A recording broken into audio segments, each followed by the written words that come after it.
The goal of this video series has been to explore product design principles and see how they could assist us as board game makers. So we've covered topics like design thinking, empathizing with our customer, creating customer journey maps, onboarding, executing our products effectively, and much more. And in this video, we're going to be looking at the growth of a product. I'm Adam Porter. I'm the inventor of the games Pikoko, Throne, Doodle Rush, Big Bazaar, Compromat, Quazzle and Zooligans. And a great commercial product grows with its user. The experience becomes richer and deeper as they explore all the different features in the product. Use of the product becomes habitual, and before long, the user can't imagine life without it. For a board game maker, this raises a dilemma. We want rich experiences. We want our games to be played over and over, revealing hidden depths. But we know that when it comes to securing a sale, that first playthrough of our game is everything. At a board game convention, a player will give the game one shot. If it doesn't hold interest, they'll move on. Watching a video review online, the viewer will tune out if they're not hooked by the gameplay within seconds. And if the player has a bad experience when they get the game home, they're unlikely to give it a second chance. And you can be sure that their friends aren't going to be going out and buying their own copy. So how much of our hidden depth do we reveal on that first outing? How much do we hold back? Can we hint at the pleasures contained within without immediately putting it all out there? This is our full experience. This is where we know the players are going to feel the most fulfilled, where they're going to be able to pull all the levers, turn the knobs, push the cubes and explore. But is a new player prepared for all that? Will they be overwhelmed? Could it actually put them off playing again? Are newcomers really ready for what your game has to offer?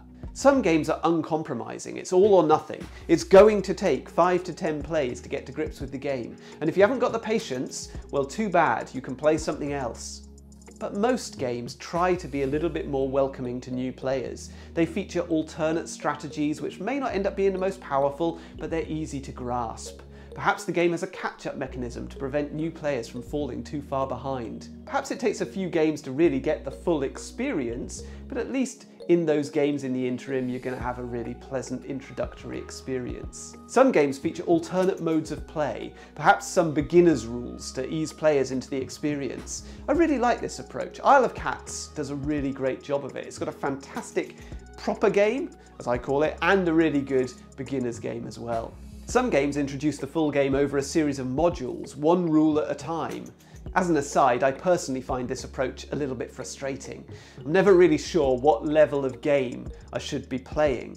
Should I go with no modules, just the base game, or should I incorporate a single module, or should I use all of them, or will that be too much? If you're designing a game in this manner, you'd better be ensuring that your focus is on every single version of the game.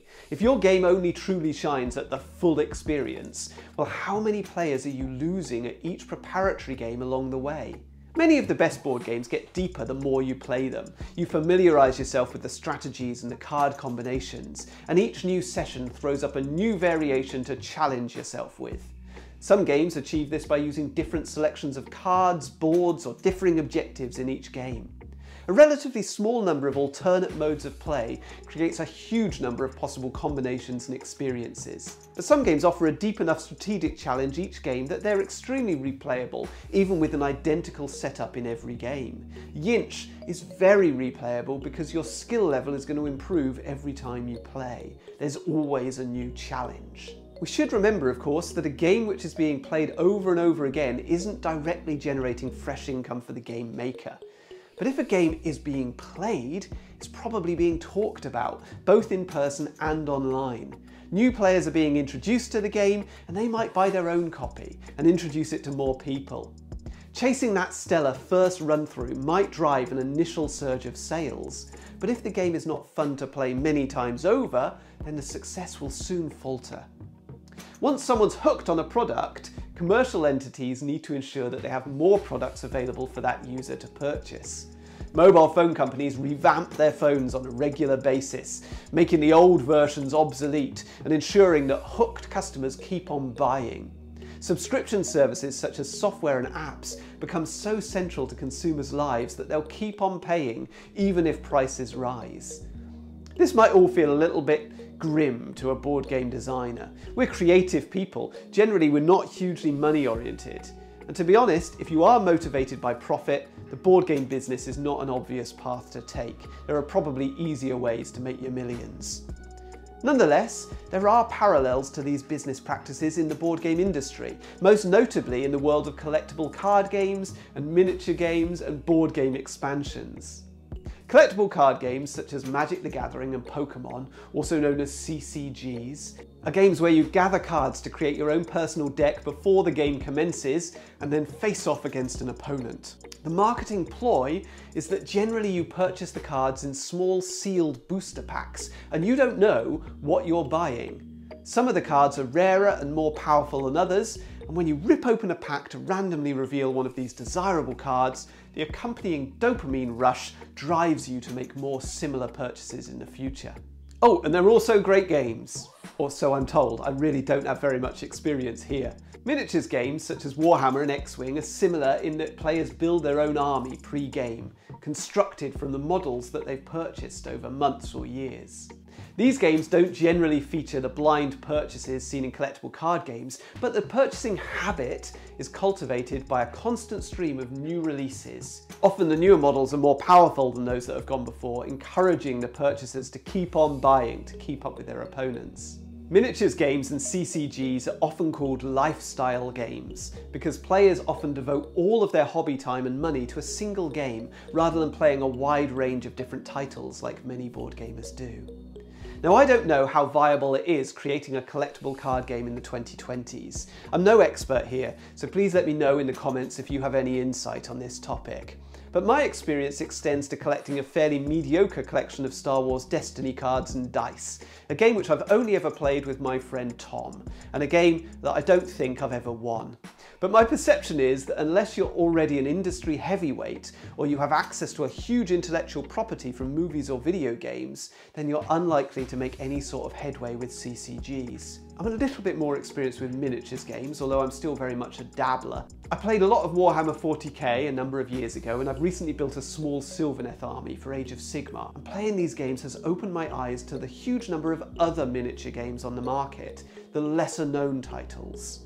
I see players playing these and talking about them, but I have no idea how easy it is to have a commercial success creating a lesser known miniatures game. Perhaps there are loads of minor CCGs out there too, which I'm just not aware of, but are doing just fine, thank you very much.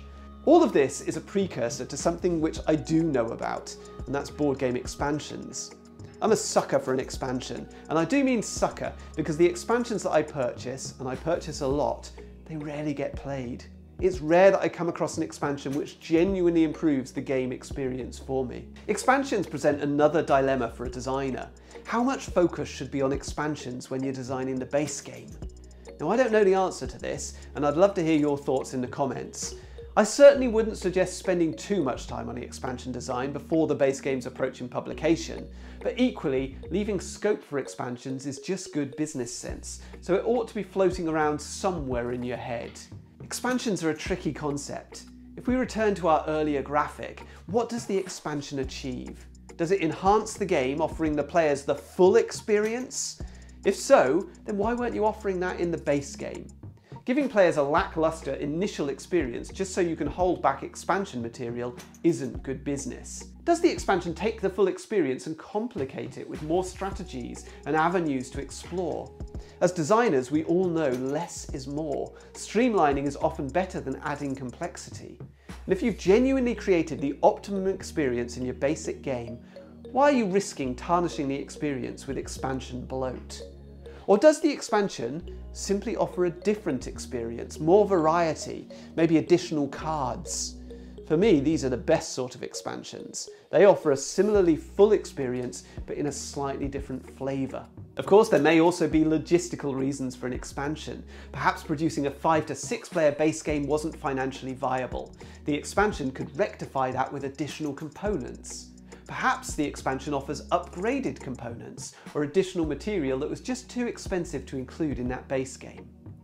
Of course, some board games are built around expansions from the outset. Fantasy Flight refers to their expandable card games as living card games, where players can purchase new expansion packs of cards on a regular basis.